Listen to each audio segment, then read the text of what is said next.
My name is Elling Lien. I'm the executive director of Unpossible NL, executive director of Nickel Independent Film Festival. I make stuff myself sometimes, whatever. Anyway, I'm not interesting. I am, however, joined by so many people today that are so very interesting, and we have such a limited amount of time to talk to them all that I'm actually very terrified. It's going to be very great, the conversation, and I'm really excited to make it happen. Yeah, first of all, actually, we just a land acknowledgement. We respectfully acknowledge the territory in which we gather as the ancestral homelands of the Beothuk, and the island of Newfoundland as the ancestral homelands of the Mi'kmaq and Beothuk. We'd also like to recognize the Inuit of Nunatsiavut and Nunatukavut, and the Innu of Nitassinan and their ancestors as the original people of Labrador. Yeah, so, okay. It's been just over a year that this thing happened. This old pandemic thing, it hit North America, and it's forced so many changes of all types, but it's forced artists to change in so many ways, and it's affected how they create, how they perform, how they collaborate, how they promote, how they distribute, how they maybe even think about art now, how they get funding. It's just so crazy. And this panel discussion, cyber shows and remote collaboration, is going to be a chat about the changes that have happened over the past year during this pandemic, what changes we'd like to keep, and what changes we long to get over as soon as friggin' possible. So I'm joined by an amazing crew. Good work to Lania Vanya for gathering this group. Just going to blast through the names, and then I'll do a short introduction and a little chat with each person, and then we'll continue on with the conversation in a kind of free form format. Starting off with Ariel Sherratt, James Goddard, Farai Gwasira, also known as King Sway, Lenore Maier, Haviah Mighy. Amazing. So Ariel Sherratt, I'm going to talk to you first. A musician and artist, member of the Burning Hell, and one of the co-founders of Lania Vanya, which we are enjoying right now. And you love cheese, flowers, playing the drums, tapestries, buildings, hums, and buzz, from what I gather from Google search about That's you. my Instagram bio, yes.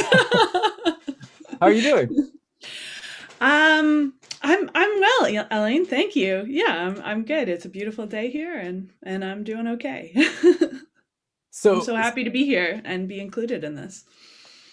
Yeah, well, happy to have you. You've been doing a lot over the pandemic. That is like experimenting quite a bit. Can you tell me a bit about what you've been up to? Sure. Wow. Well, I guess when the pandemic first hit, we were in Australia, and so we booted it back here in this kind of like haze of confusion, and that's when it seemed like everybody was doing live streams, and we're like, okay, we're gonna get in on this live streaming thing, and that's when we realized also that we live in the middle of nowhere, and our internet is terrible, and so that really put a damper on our live streaming at first. So the thing that we decided that we would do was to create a cable access television series called Everything Will Probably Be Okay, which is the title of an old song of ours. And I think everything was just so strange and up in the air at that point that we just launched ourselves into making a kind of absurdist piece of internet television, which we would then drive to my parents' house to upload on their superior internet, because it would take a full 48 hours to do it at our house. So we did that. Eventually we learned we could live stream using our phone data. And then we've done a bunch of other things. We've been working on an album remotely, and we've done what we did for Sappy Fest. I went over and set up a call center to connect people who like to go to Sappy Fest with artists and volunteers and board members and community members in Sackville to connect people, because that's something that I still miss. The live streaming has been interesting, and maybe we'll get into how people feel about that. But I certainly have missed the experience of meeting people and having conversations, creating community via live music. And I find it harder online, especially because my online is so difficult to access. Internet connectivity is definitely an issue. Like that's a factor in you need good internet in order to be an artist now, apparently. Yeah, yeah, absolutely. Which is, yeah, you maybe always needed it, but the last year has really, it's just changed things completely, and it's tough. Yeah, hope we get some good internet sometime. Okay, well, thank you, thank you. I'm gonna move on to James Goddard. You're a curator, arts administrator. Correct me if I'm wrong with any of these things. A curator, arts administrator, and experimental saxophonist based in Jojage, the city currently known as Montreal. And you do very interesting things with the Egyptian Cotton Orchestra and Montreal's Sony per Il Popolo. Are you? Oh, did he disappear? Is he there? Oh, Hello? I think I'm here. Oh, hey. Hello? Yeah. And I also love your background there. Yeah, it's that I started collecting African wax cotton a few years ago, and then it came in really handy during the pandemic when I need to sit on the screen and I don't like people peering into my personal life. There you go. There you go. It's very important to protect yourself. Some of the things that you've been up to over the pandemic, you've been very active over the pandemic. One thing that stood out for me in particular was the Suoni per Il Popolo, the work that you're doing with them. What are you doing with them? Yeah, well, okay. So for those of you who are unfamiliar, Suoni is a music festival in Jojage, Montreal, and it takes place normally in June over the course of 3 weeks. It's sort of genre agnostic, but with a focus on experimentalism and the avant-garde, for however one might choose to define it.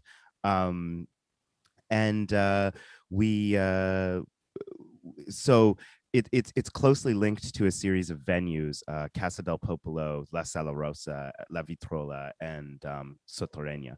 Unfortunately, we lost. They're all Italian words. The one of the founders of the whole thing is of Italian descent, so everything has an Italian name.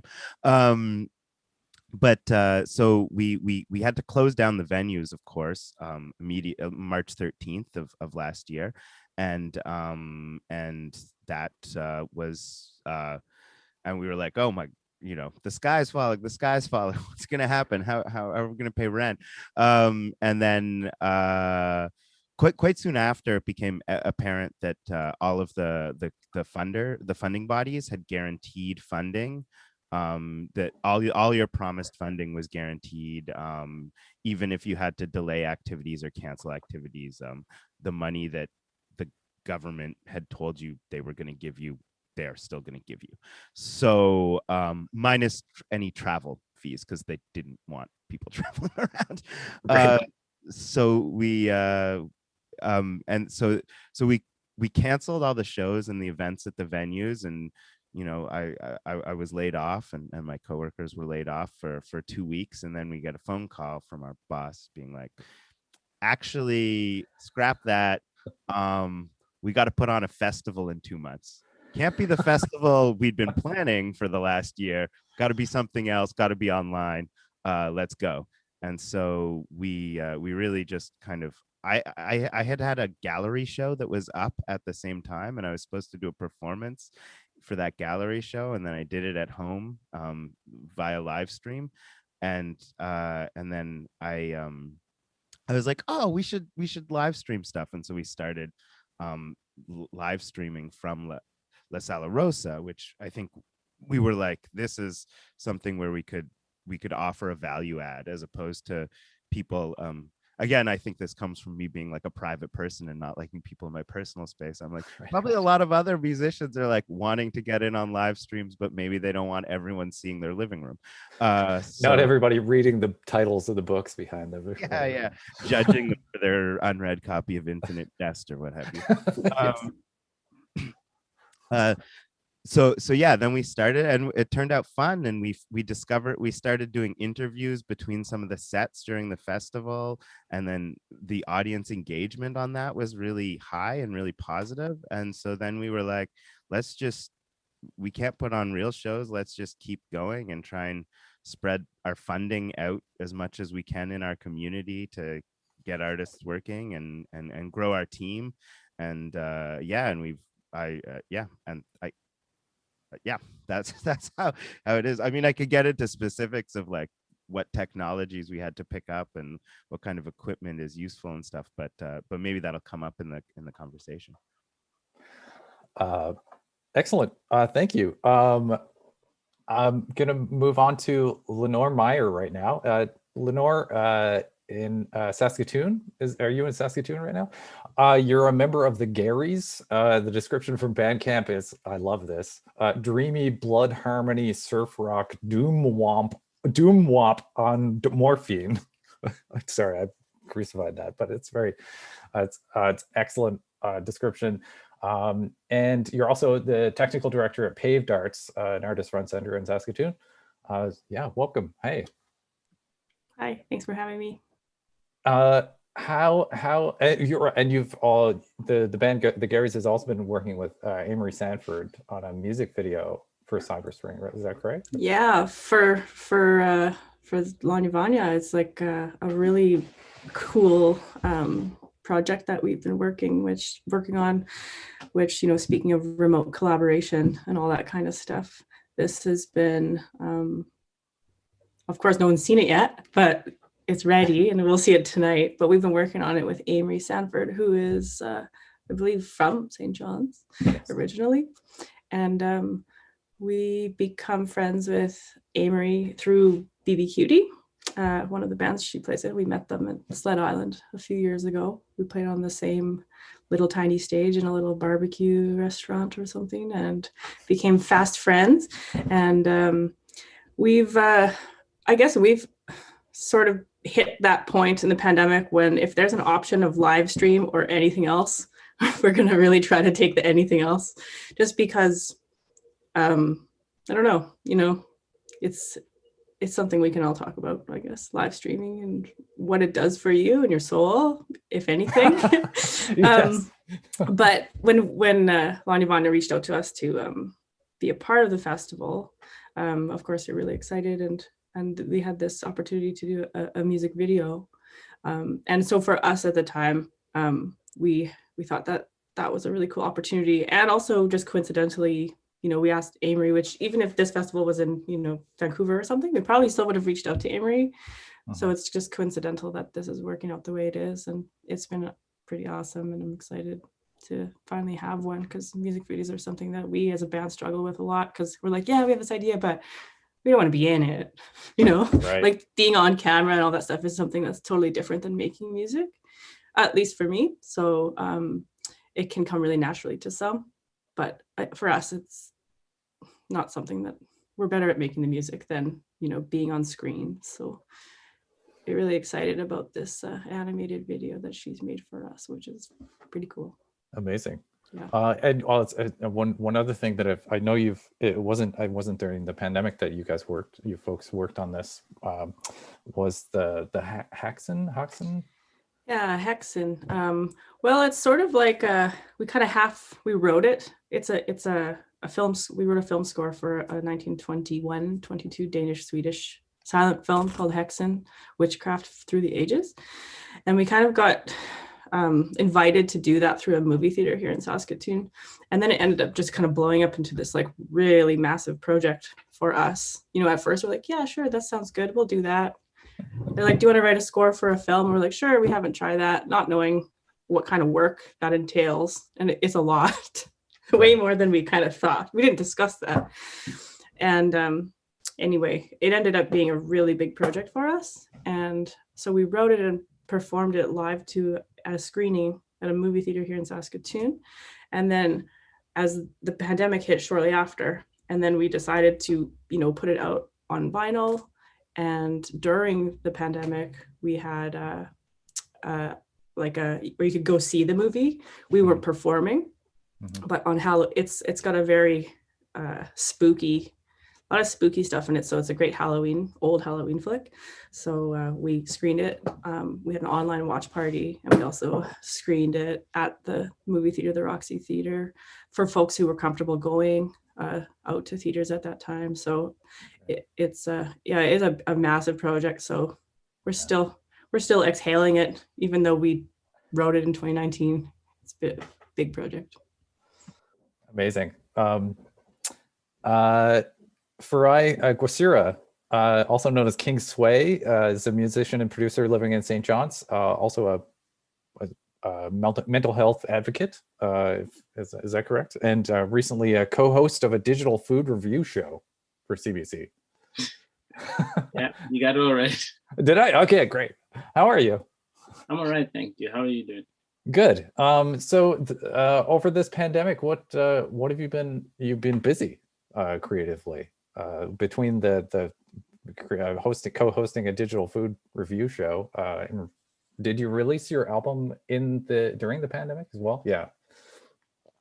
I'd say actually I'm probably the newest artist here, because I think I really kind of started to put my all into music kind of early last year.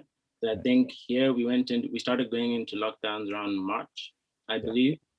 And I was a full-time student, went into the summer, things opened up briefly. And that's like the time period where I got a lot of my inspiration. I worked on my album in and out of lockdown, which came out in October. I did the food series with CBC that was throughout the summer, and a couple of singles that followed pretty much up until like, I think March this year. So it's been a very active period for me in terms of music compared to all the other years. How long has it been leading up to this time? Like you've been working on music for quite a long time before this, weren't you? Yes. I think I've been writing songs since I was a child. It started out kind of like a hobby that built up. I've done poetry as well. And initially I just used to kind of like record songs for my friends to listen to, just as a kind of like in-group thing. So I think what kind of led up to all of this was I now had the time to kind of focus on it, because school stopped, work stopped, and I had the time to invest. And I had to learn to engineer my own songs because I did all my engineering personally. So I think that also helped me hone my craft better. Excellent. Thank you. And last but not least, Haviah Mighy, hip hop artist from Brampton. Her first album, 13th Floor, was released in 2019 and won the Polaris Music Prize, the first rap album to ever win that prize. And shortly after that, the pandemic hit. Anyway, her latest release is called Way Too Fast, official release, I suppose. And just recently you dropped a remix of Playing Black Girls on YouTube, like on Wednesday, you mentioned. Yeah, it's been a very, very interesting, busy time, off of the strength of winning the Polaris for my project, 13th Floor. That album did a lot for me. I was able to walk away from my full-time job in 2019, and the album came out in May. The Polaris win was September, and the momentum kind of just started picking up. And I think I was in the thick of the momentum of touring and kind of understanding that this is what happens with an artist when they can get some recognition. You get opportunities in other countries, and I was starting to get some stateside performances, which for me was like progression. And I was actually in LA when I heard that we were going to possibly go into some sort of quarantine. And I was like, there's no way. Like, there's just, I remember being in LA in February, like, there's just no way that could happen. Like, and it totally happened. And I remember the first gig that I had canceled was South by Southwest. And that would have been an opportunity to be in Texas, and real tears manifested that day. And I think after that, the entire wonderful calendar that my manager and my team and I kind of built up of cool shows and opportunities, just, it all just went to the ground. It all just fell apart. And it was really hard at first to process, but I remember in March, around the end of March, mid-March, I started writing music. And I had just invested in a really high quality microphone that I was like, okay, like, at least I have this.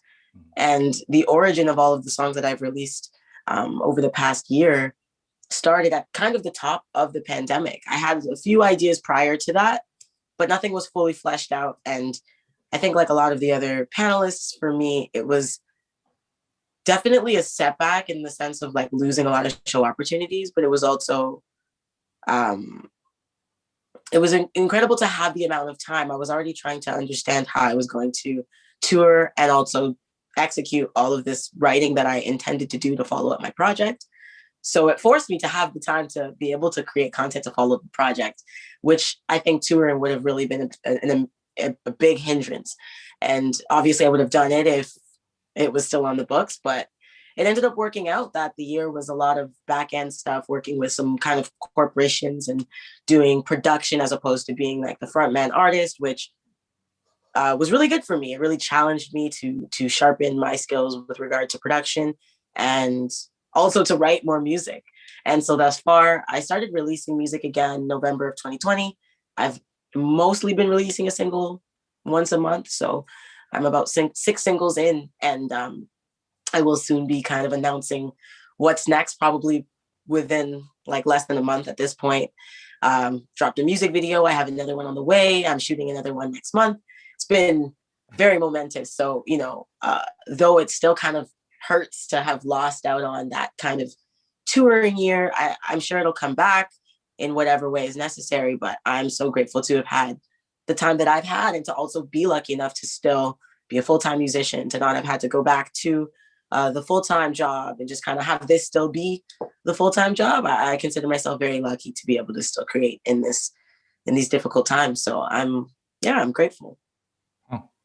That's awesome.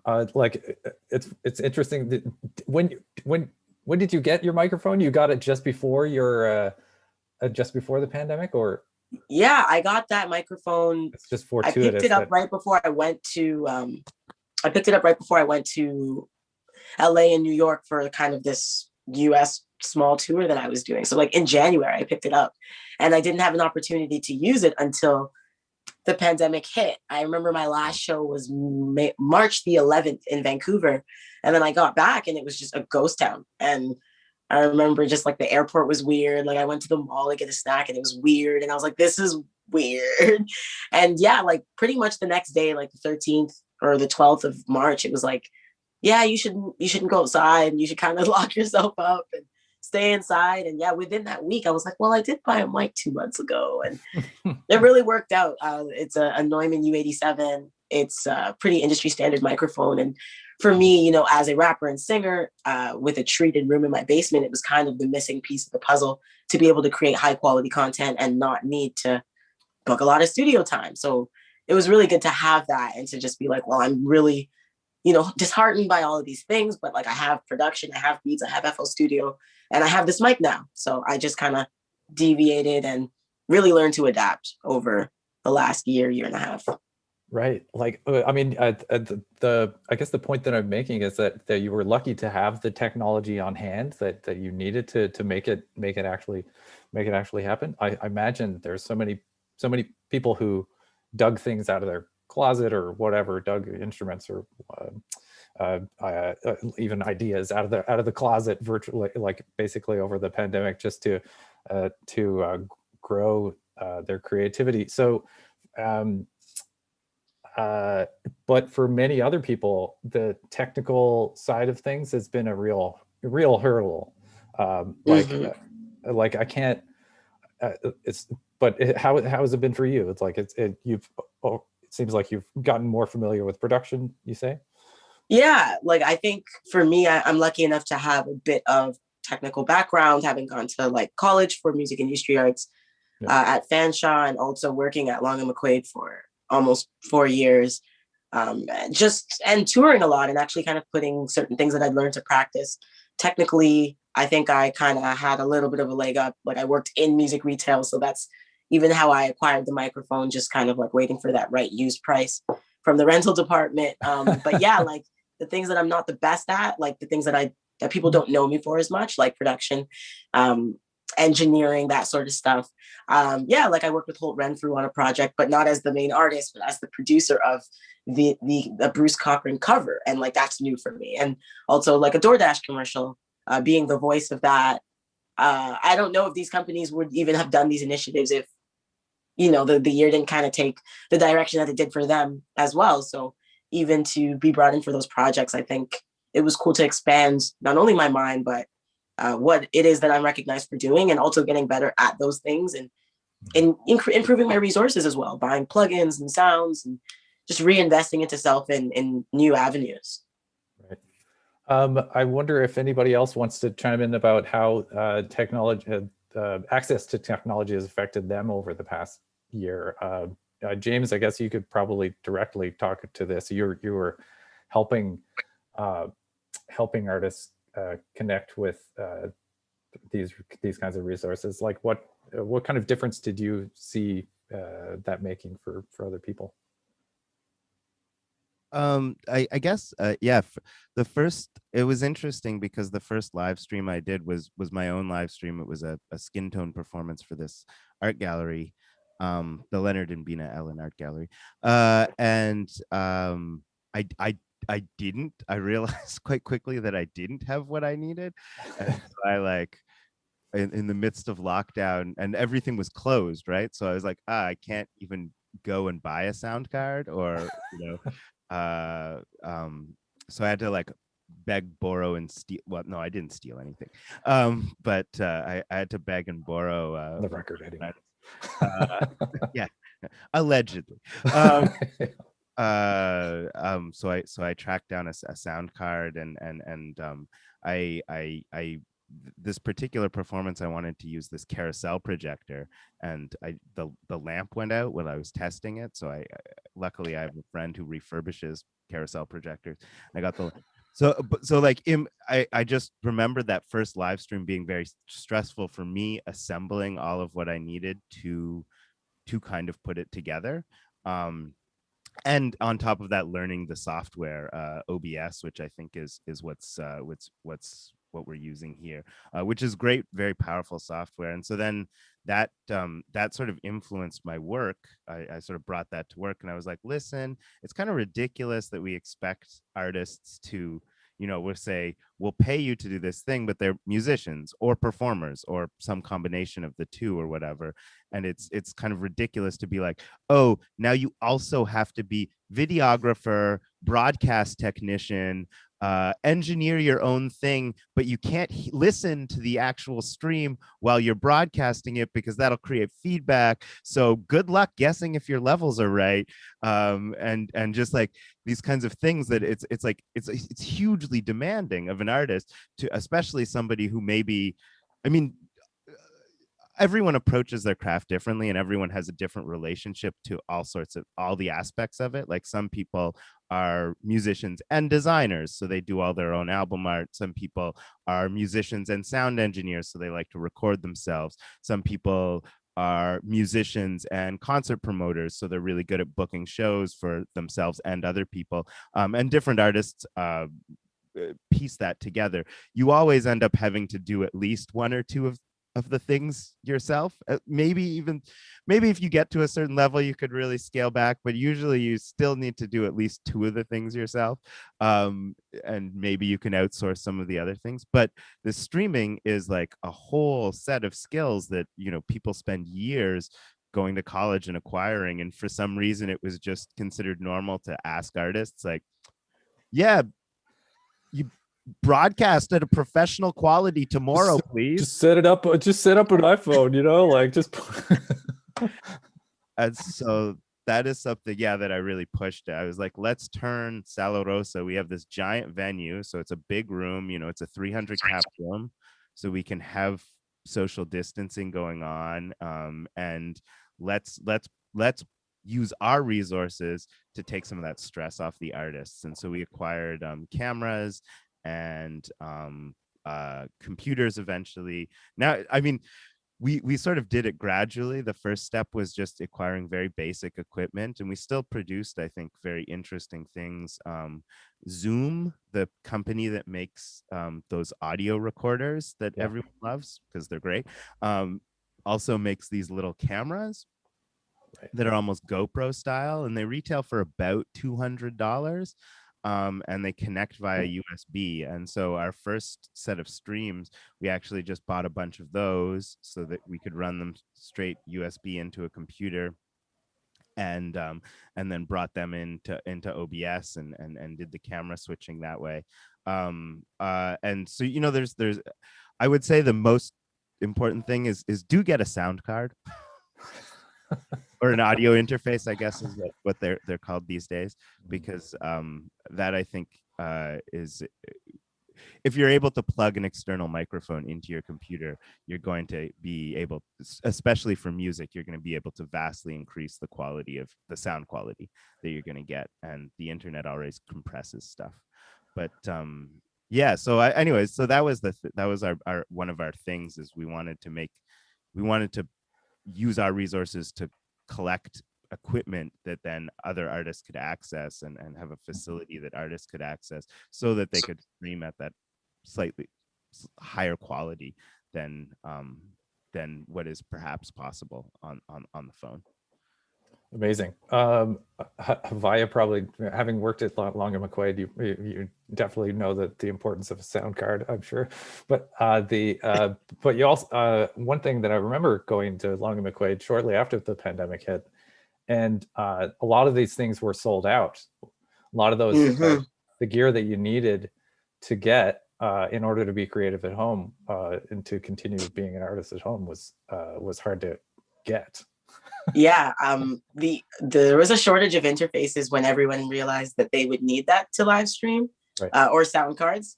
But I noticed there was also an interesting kind of, not new technology, but sort of utilizing the interface technology with your cellular device, because a lot of people need to stream on their iPhone, and so you can't use a computer.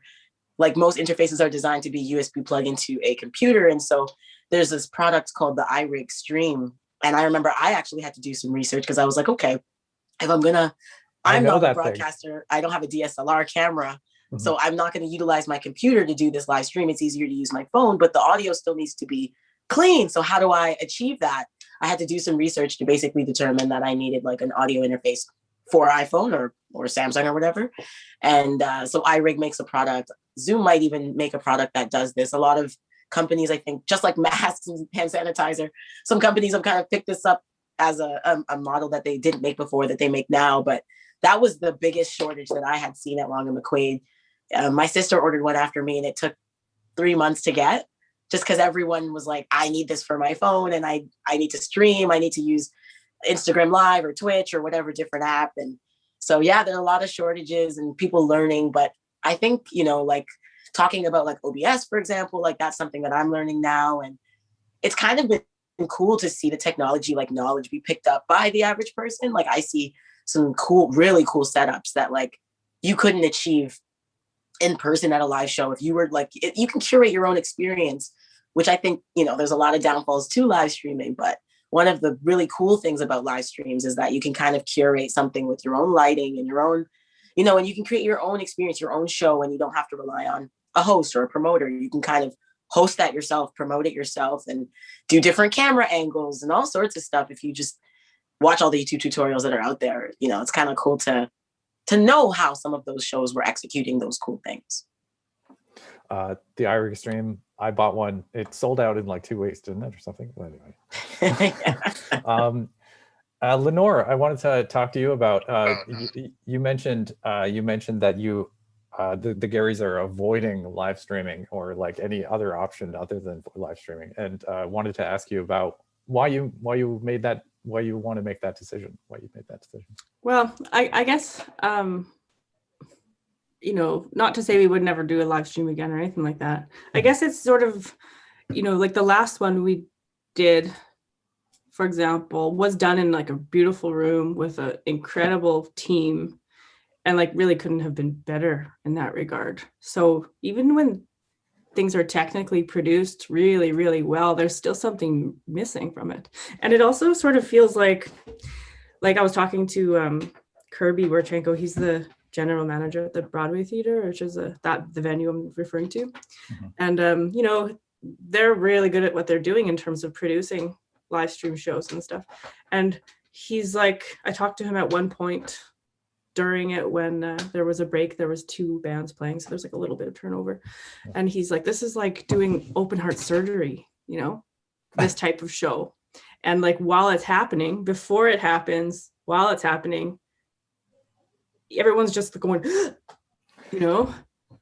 tends to be, in my experience, of course, which is not the experience of everybody, but it's not until the end where you can kind of go, oh, and even still, once you've done that, you're like, I hope that went okay on the other end. Like, did it make it through that sort of like, I don't know, warp zone portal thing to the people who wanted to see it?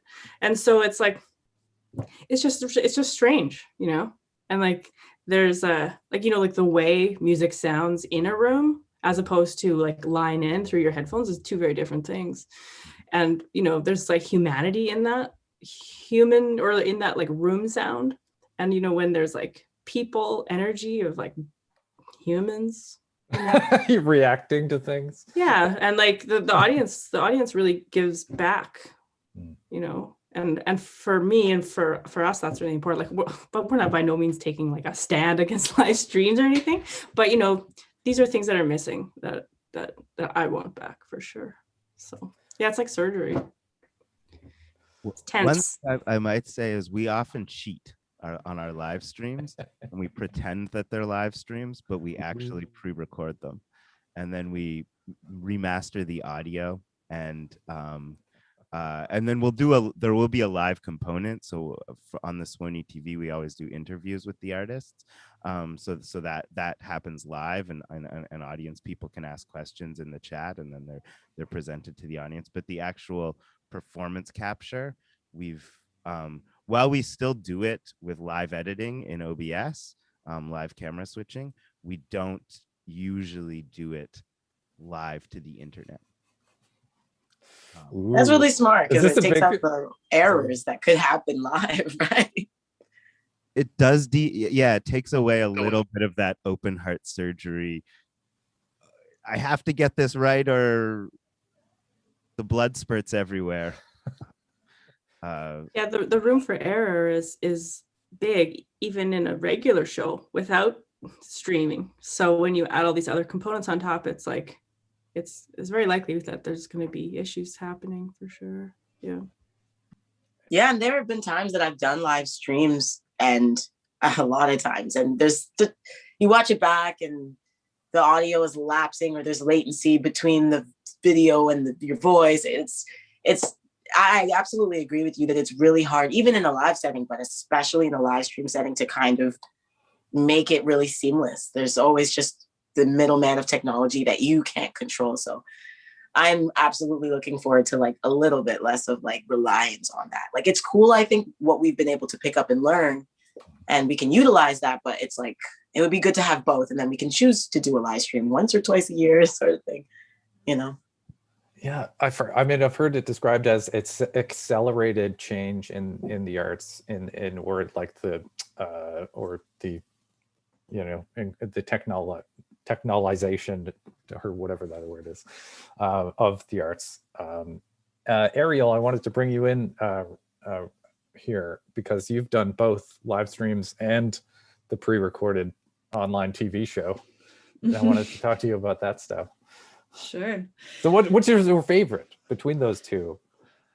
Oh, yeah. I mean, I think making the TV show was really fun because it was, we were just being so silly. Like, I think, it was right at the beginning. We had no idea what was happening with anything. And it was like an outlet for all the stress, like there was just so much stress, and instead we were just coming up with funny skits to do, and then recording ourselves, and yeah, able to edit the audio and put it all together, and so that was really great. The live streams we ended up kind of doing because they're a lot less work. We could just go live, and we like to do it, we're doing it live now. I feel like we should not have done that, but it was nice to respond to people's comments as they came in. But the last couple of ones that we did, I don't know, we set all the levels, we thought we had it all perfect, we did tests and stuff, and then they just, I don't know, people just commenting, about the levels and everything, and it's just like playing a show, but like everybody's giving Yelp reviews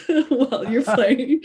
And so after that, I think I was like, okay, I don't want to do this anymore. Like, I need a break from it. I'm happy to go back to it at some point and like try again for certain things. We had just released a record that we didn't get to tour right at the beginning of the pandemic, and so we did a listening party, and that was actually really fun because we were more engaged with what people were saying, and so stuff like that I think ended up working out really well for us. But for broadcasting performance, yeah, I think the pre-recording is definitely the way to go. Yeah. Plus you get to do sketch comedy on your TV I show. know. Well, yeah. It was excellent. You released the first one on April Fool's Day, right? That's right. Yeah. That's Had to right. have a sketch in there. Yeah, exactly. Yeah. So, I mean, I wanted to ask you about any different, like, what's something that you've tried out during the pandemic, though, or gotten, had a lot more time to spend with it that you haven't previously done before? Is something that was in mind? Right.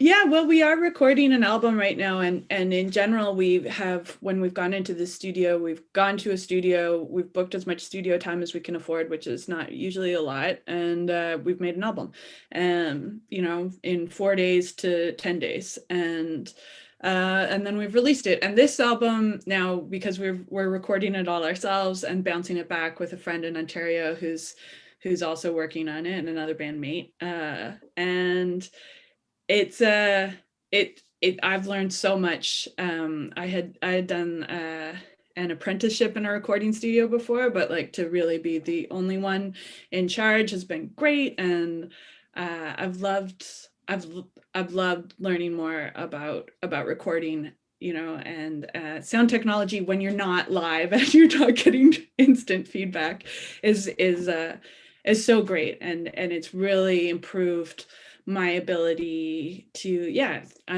to really think about what I want things to sound like, and to make the thing that we really want to make, I think, a little bit better, and not just be kind of so rushed. That said, there's something like the RPM challenge. Sometimes giving yourself a time limit is great, and it really forces some creativity out of you, and letting things plod along is a little bit trickier. But that said, I think probably it seems like everybody's become more technologically adept through this whole period, and that is all awesome skills to bring forward into when we can actually do music the way that my heart wants it to be again, and hopefully soon. Well, it's interesting you mentioned like the time constraint versus having a lot of time. I feel like the pandemic is it's affected people in different ways, of course, but it's meant a lot more time on your own, or like isolating. So so these creative things, so like actually taking time to do these things is actually do you think that's do you feel like that's affecting you in that way, or giving yourself time to work on things? Yeah, I think it's been really good to have the time. Yeah, but I think also for me, music and any kind of creativity is also, it's a social thing. For me, it's created with other humans in relationship to other humans, and of course we can kind of do that over technology, but everything just takes longer to communicate over FaceTime and or whatever you're using, Zoom. And it's not as immediate. So it's yeah. There's obviously, yeah, the good things about having the time, and things like I miss the energy of other humans being in the same space, which is a really wonderful and magical experience. So whether you're making something or performing something. Yeah, I'm sure most people on this call would feel the same way. Farai, I wanted to bring you into the conversation. You created a music video for the Cyberfest this year, didn't you? Yes, I did. Can we talk about that a little bit? Yeah, sure. It's a music video for my most recent single, which is called Winter, or 2 a.m. And it was set here in St. John's. So like a little background about the song, I tried to make sure that all my music is kind of like, it has my personal touch, which is why I kind of opted to learn how to engineer. Don't get me wrong, I'm still learning. I'm still learning. So it's kind of like about a relationship that starts out great, but it turns toxic, and I'm left here kind of reminiscent, thinking of what could have been. Right. And how was the the music was made by you, but the collaborating on the video was how was that process? I think that was the first time I've been surrounded by more than 2 people. So it was a bit strange to kind of have so many people especially in such a small space. Cause like, I'm trying to like tell you the story without giving it away. Okay. But it was different. And it was really exciting because I got to work with the Shalon on the video. And he's a videographer that's kind of more into the cinematic side, rather than like music videos aren't his natural thing. So I felt like it would be best to work with him because I wanted a story. And I felt like he would better understand that, because telling a story isn't just about the song and the script, it's about the angles as well. Like 45 degrees to the right changes a lot. Yeah, absolutely. So it was like you didn't feel uncomfortable or anything, but it was just St. John's is so relaxed now, I guess comparatively.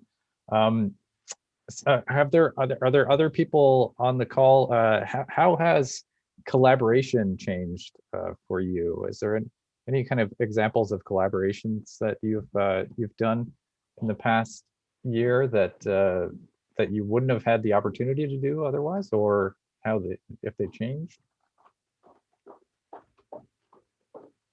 I can speak. Yeah, sure, Dan. In a couple of different ways. As a saxophone player, collaboration became very difficult, especially at the beginning of the pandemic when the science wasn't clear. It was like, what am I doing with this woodwind instrument? Like, right, not blowing.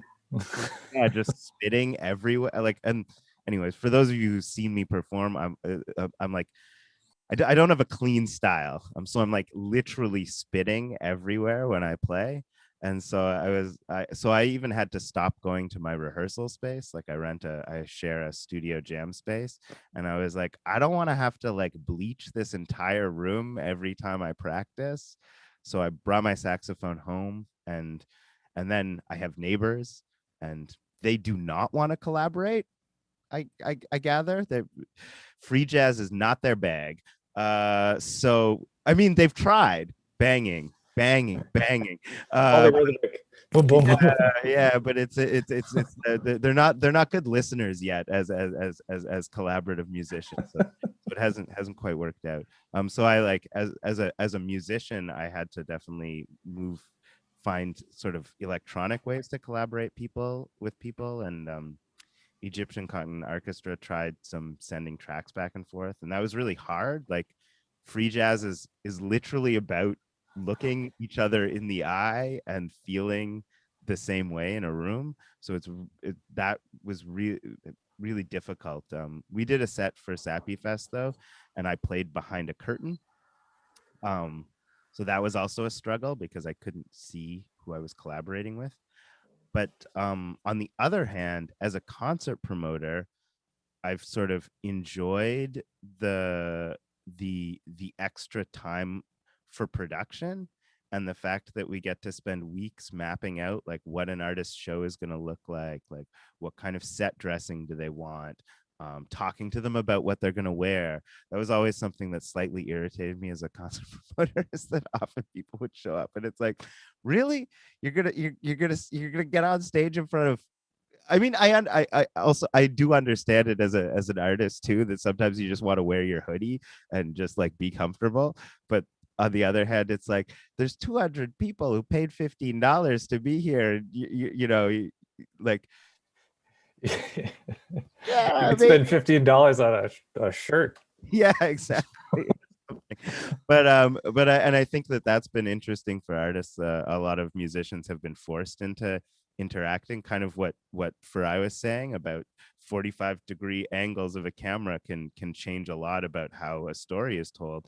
And I think you know, yeah, what shirt you're wearing can change a lot about how you're perceived by the audience. And I think that as a concert promoter, it's been fun, instead of just 20 minutes for sound check, to be able to really work with artists to craft a vision, to be like, you know, write down the set list. Oh, who has a solo here? Okay, we'll make sure the camera's on the drummer for this shot. Oh, like, oh, you want the lights to be all purpley, cool, okay, let's get that. Oh, you want astroturf on the ground, all right, off we go to Home Hardware.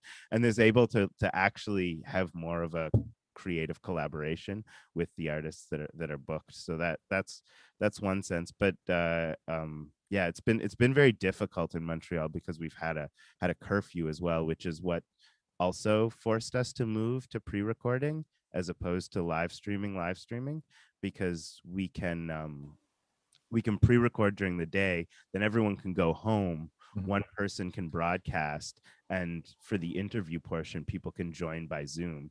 And so that was also partly a pragmatic decision, so that especially a number of our crew and the artists we work with are artists of color, and not for nothing, if the cops are just allowed to stop anyone, Right. they're going to stop people of color, because that's what cops do.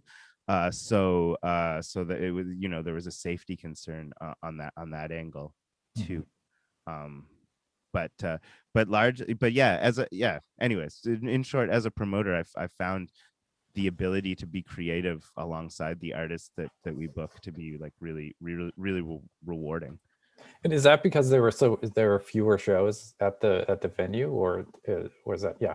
Okay. Yeah, the pace is a lot slower, and it takes longer. Like we're making concert video, we're making movies essentially, right? You know, and it I don't know, maybe even Farai or like Lenore, you would have an example of this. You and Haviah, all of you were talking about making music videos, and like the song that is that music video is what, like 3-4 minutes long. How long did it take to make the music video? A little longer. Yeah, Lenore, yeah, I wanted to talk to you about yours. Yeah, the music video. Yeah, I think, well, the one that we're doing for this festival here, all the work went on to Amory, so she can speak more to that. But just working remotely with her, it was very, very clear that it was a massive job, and I think she was pretty much doing it basically full time every day, most likely for, you know, several weeks. And it's 3.5 minutes. So yeah, it takes a long time.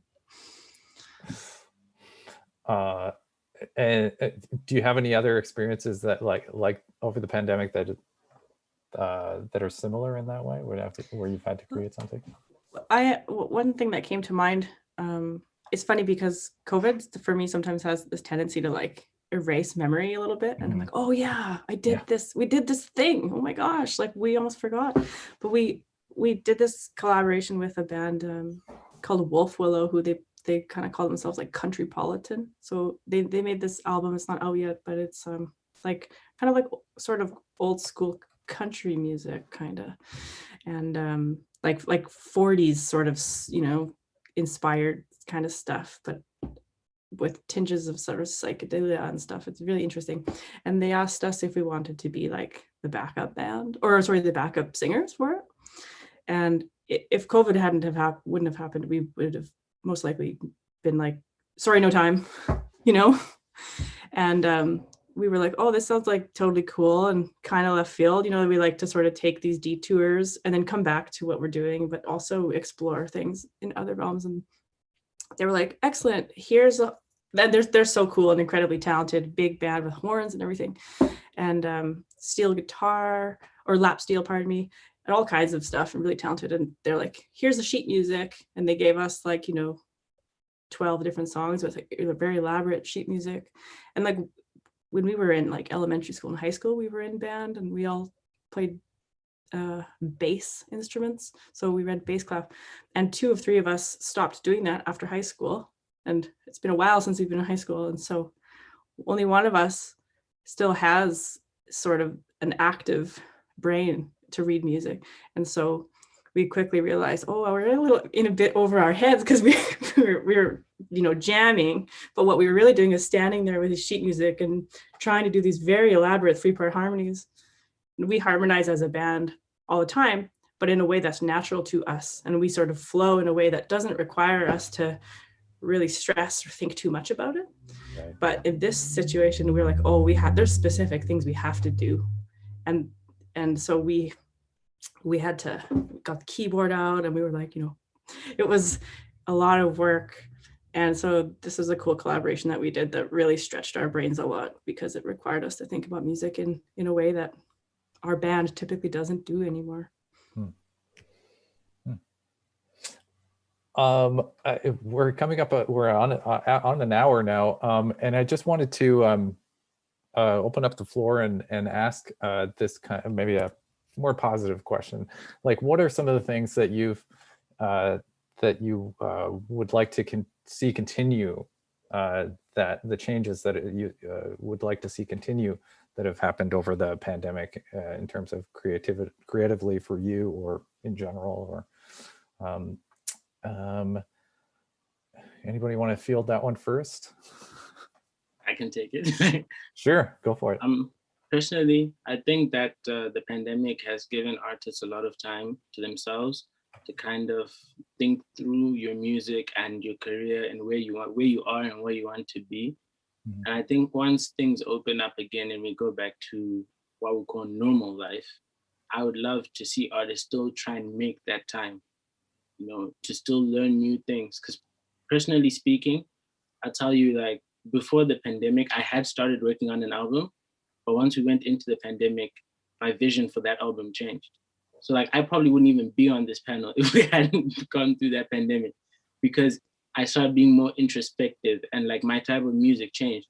So I think it's important that as we try and recover from the last year and a half, that we remember the positives of it as well, and we kind of make that time for ourselves, and, you know, stay true to yourself. That was very well said. I think I wholeheartedly agree with that. I think that there are a lot of negatives, and we've reflected on some of them on this call, but there have been some positives as well, even with just having to like learn and like almost relearn reading music, relearn a little bit of those theory chops and process music differently. It's like maybe not the forte, maybe not the main thing that you'll do, but picking up those little skills, I think, can really broaden the horizon, if you will. And I even think specifically with technology involvement, it forces artists and creatives to think about sometimes things we don't want to, like branding and camera angles and all of these different things that unfortunately, but fortunately, can grow your audience or your viewership just by kind of understanding those things, being able to capture your live performance yourself in your house, but in a way that's aesthetically pleasing. And now you have this possibly like viral video or something like that. Just being able to access the fans is kind of my main goal. So learning all these different ways to do it, whether it's in person, through a computer, or through a tweet, these are all different ways to kind of access the market and access the listener and to share what I've created with the most amount of people as possible. So I think that's kind of the key thing I've learned, like taking that introspection as an artist, spending more time on what I actually want to say with the music. And yes, like there's a limitation on outer expression, like being able to contact people, but there's a lot of inner expression that I'm learning to explore through this time. And yeah, so I want to keep doing that, keep that introspection, and also just keep learning new things and applying those new things. And like you said, really making that time. Sometimes that hustle and bustle really takes priority. And so hopefully when that kind of reestablishes itself, we can still kind of carve out time for making a meal, self-care, and writing music that really speaks to our souls. Well put. Ariel, Lenore? Yeah. Ariel. Sorry. Oh, sorry, Lenore. Just going to say a quick comment that I think that what the pandemic has done in a good way is it's exposed the real importance of videographers, sound technicians, broadcast technicians, which are people who are extremely vital to the music industry, but often the work is undervalued. And people sometimes will be like, hey, do you want to play, to musicians, they'll be like, do you want to play this gig? And then you'll be like, okay, sure. Like, is there a sound tech? And they're like, oh, you need one? Or, it's, that happens sometimes. And like, if you're not working actively in the music industry, people who work actively in the music industry understand this, but people who don't often see the importance of those roles. And I think that the pandemic has really shown that work is worth, it's got a big value to it. Absolutely. Lighting technicians. We never had a dedicated lighting technician at Sala for live shows ever. But then as we started shooting, we were like trying to do the lights ourselves, and it was terrible. And like we didn't know what we were doing. We didn't know how to patch things. Like there's a lot of sound technicians in the room, like 3 of them, but like 0 lighting technicians. And then we started hiring lighting technicians. Secret weapon. Good lighting and good clothes. Secret weapons for a live show. I would argue. Ariel, we haven't heard from you about the one thing that you would like to see continue.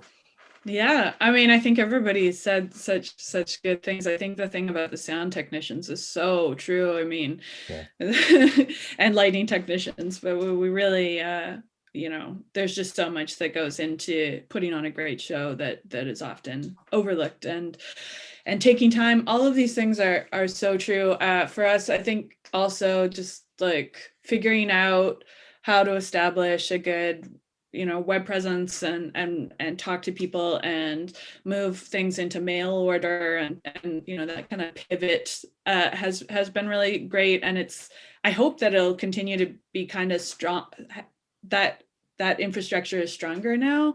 And I hope that will allow us to be able to take the time to kind of, step back from constant touring and constant, moving and hustle and bustle to find more time in normal life to be able to reflect and to really grow as artists, which obviously has we've had the opportunity to do this year, which is really fantastic. And I hope it continues. And I hope, I mean, not the pandemic, but the growing. Yeah. Go away, pandemic. Yes. So I quickly, let's go through quickly. As I want to ask if there's anything you want to plug or promote that you're up to or working on. Ariel, can I just add one thing? Yeah, sure. Oh, sorry. Go ahead. About the So one thing that I also think happened, and I think it's a result of what everyone was talking about, the time and the introspection, Mhm. is the music industry itself had a chance to slow down and Yeah, pay attention to other things that were going on in the world. And I think that an interest and investment in equity and a political engagement absolutely. from artists really increased during the pandemic. And certainly, especially in the Canadian context, I don't know if this maps on to anybody else on this panel's experience, but as a Black artist in Canada, there was a very clear shift in interest and opportunities afforded to me following what the protests last June. And I have a lot of complicated feelings about that, but and I guess we're at the end of the panel, so it's maybe a wrong time, but We got time. yeah. But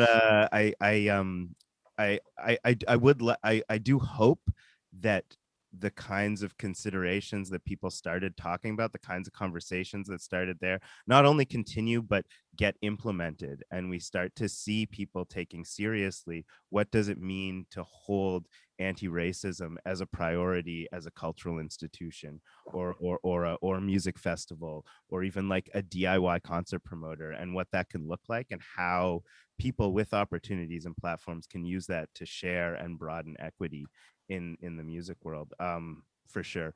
I remember that I hope they don't feel like I'm calling them out, but New Feeling, which is a new music journalist co-op started in Toronto, maybe familiar to a bunch of people here. They launched, I guess, last June, or they sort of announced that they were launching last June. And the first thing they did was they compiled a list of white artists who were going to give their money to Black causes. Like it was kind of like a Black Bandcamp list. Like it was for Bandcamp Day, but it wasn't actually, they didn't think deeply enough about what they were doing to prioritize. Well, wait a minute, there are Black artists we could just support directly. They thought, oh, isn't it great these white artists are giving their money to Black charities in the States predominantly.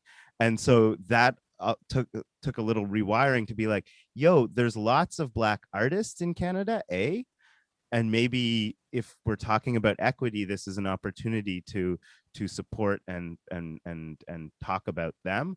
And B, there's also the same problems in Canada, so maybe we need to prioritize people giving money to Canadian charities that are working to combat police violence and racial discrimination.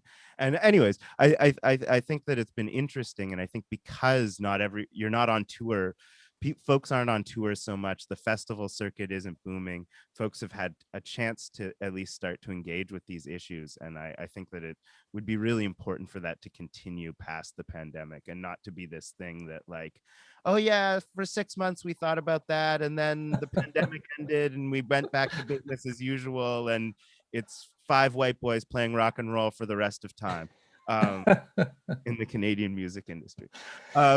Do you think, I mean, was the, I mean, the awareness was certainly raised during the pandemic, but was it, I mean, you mentioned that it was the slowing down, or the time people had to consider their decisions. Is that contributed to the conversation, I guess, or those ideas coming to the light?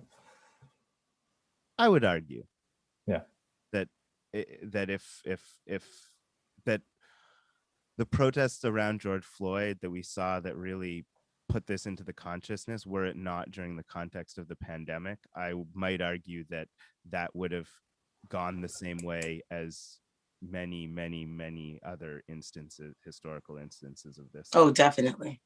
Definitely.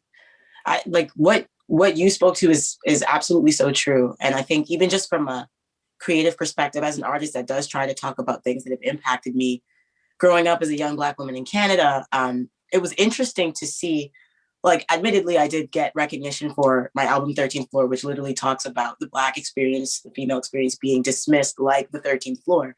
And it was acknowledged for the Polaris Prize. So I can't say that I didn't see some recognition, but it was very interesting to note that around the time that there was, I guess, like political nature of concepts that we've come to understand and have lived, other people were like, oh, like, I guess I have the time to read this article, or I guess I have the time to take on this insight. And all of a sudden it was like, hey, can you please perform that song 13 that you wrote about the 13th Amendment for Canada Day on this platform?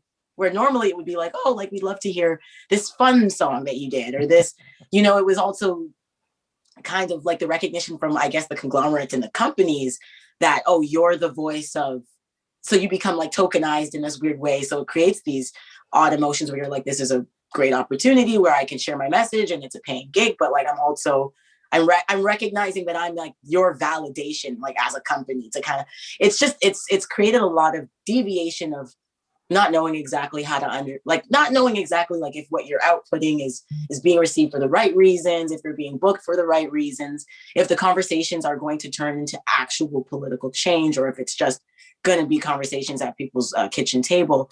But I definitely would say that in this time, I think the pandemic, I've said this so many times, I think it's hugely allowed, I guess, a little bit more of that conversation to show minimal actual change. And that's probably the biggest thing that I hope sticks around, is that not being kind of a phase, and not being something that we don't continue to talk about. So, I mean, I'd love to plug that I'm putting a song with a music video out called Protest Next. And it is really about kind of this concept and this theme, and pushing that discussion further and further along, and not allowing the pandemic and the lifted restrictions to change the fact that these things have happened. They're continuing to happen. And in fact, we wouldn't see even the little progress we've seen if not for the fact that we're not all at work busy and in that hustle and bustle. So I'm really, really glad you noted that. Yeah, thanks, James. Thanks for bringing it up. I definitely would like to see that continue as well. I work for an organization, and that it helps underrepresented groups make their first films through the Nickel Independent Film Festival, but it's become so central to what we do now. At first it started out as a little project, but it's unavoidably important now. It's not just a small thing that we've done anymore. Because of the conversations and the public awareness, people prioritize it, I think, and it's definitely something I would like to see continue. I doubt I end up with the final word there. So I shouldn't end up with the final word there. Okay, so continue on with the plugs and anything else that anybody would like to add as at the end here. Lenore, can I call you? And what would you like to plug, or any final thoughts? I don't need to plug anything.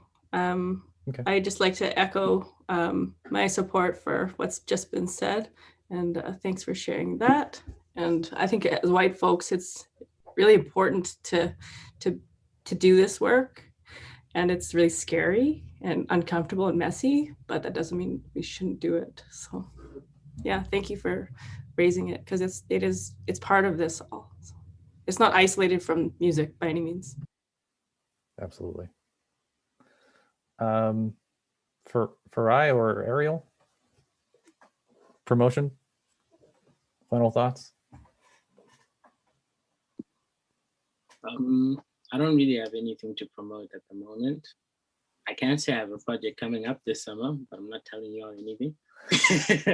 You're very secretive. I know. It's a horrible trait. But I just wanted to say that I want to thank you for this opportunity, because a lot of the things that you guys have said is things that I feel like people needed to hear.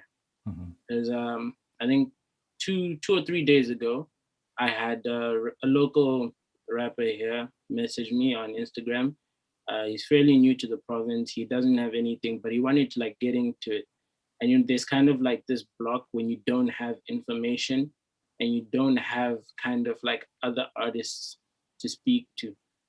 Because if we're being honest with each other, how many of us actually like had those conversations with someone who was way above us. So I feel like it's may not be that, but it's kind of like helpful, like there's helpful insights and like things for them to think about and like consider as they start and continue on their journey. Excellent. Thank you. And Ariel, you're one of the co-founders of Lien Vanya. How are you excited for this 3-day weekend? Of course I'm excited. You must be so proud. I'm so proud. Yeah, all the time. I'm so proud of all of the work that everybody involved in the organization from the beginning to now have done. Everybody's put in a lot of time and effort, a lot of volunteer hours to build something really special. And I think that Lien Vanya has done a really great job of doing online programming, which is another thing. You know, we've talked about it in terms of being a musician, but also all the, I mean, James, you talked about venues, but festivals and small venues, all these music related organizations have had to pivot. We say that word so much, but I think Lien Vanya's done an amazing job, and I just want to thank all my fellow panelists for like such incredibly thoughtful responses to all of this, and it's given me a lot of food for thought, and I appreciate everything that's been said, and I hope that we're all able to take the good and move forward back into live performance, which I think, you know, we all find a very powerful part of our lives.